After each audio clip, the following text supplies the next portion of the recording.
नमस्कार, मैं डॉक्टर अजय अपने इंडिया पॉलिटिक्स चैनल पर आपके साथ।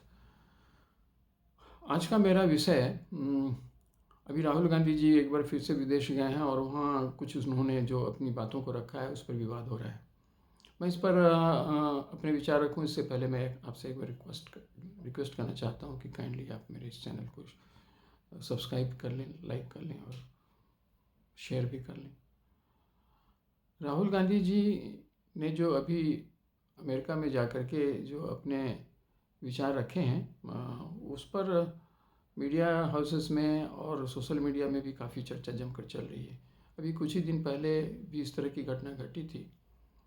अब इसमें मैं इसे इस तरह से देखने की कोशिश करता हूँ कि अब हम इस पर तो कोई रोक लगा नहीं सकते हैं कि कौन आदमी क्या विचार रखता है देश के अंदर और देश के बाहर।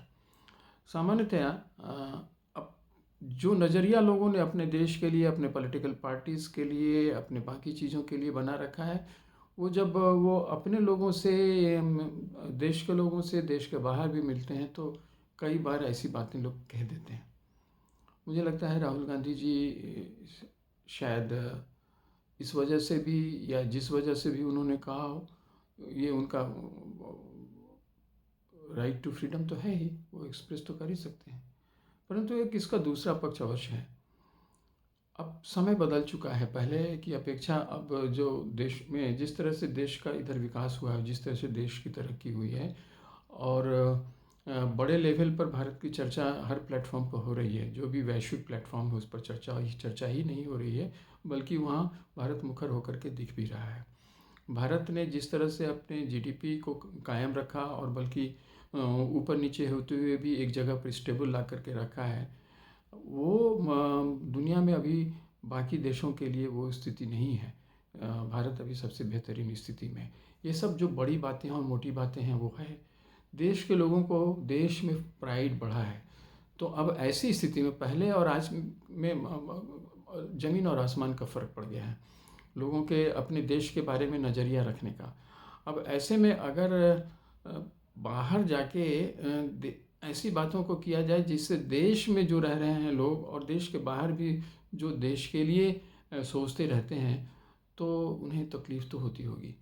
और अब यह तो राजनेताओं को देखना है कि वो चीज़ों को कैसे देखते हैं और किस तरह से रखते हैं, क्योंकि इनके कॉन्सिक्वेंसेस और इसके जो इम्पैक्ट पड़ने हैं वो उसको टैकल भी उन्हीं लोगों को करना है। अपने अपने पार्टियों के लिए जो चुनाव में जो फल और मिलेंगे, पॉजिटिव साइड में जाए या नेगेटिव साइड में, उसके कॉन्सिक्वेंसेस तो उन्हीं लोगों को फिर देखने पड़ेंगे।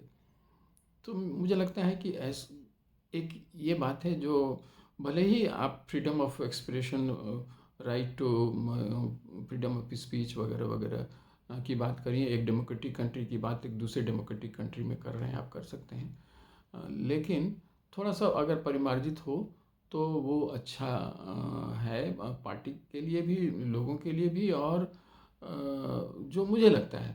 लेकिन ये मेरा सोच है, कई लोग मेरे इस बात से इत्तेफाक नहीं रख सकते हैं। ये उनका भी नज़रिया हो सकता है, क्योंकि अपने अपने विचार तो हमारे होते ही हैं।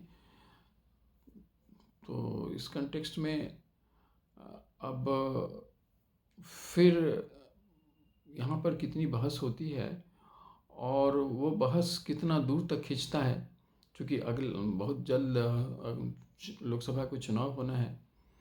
अब उन सब चीज़ों को भी देखते हुए, अब वैसे तो देखिए तो भाजपा के लिए तो ये अच्छा ही है।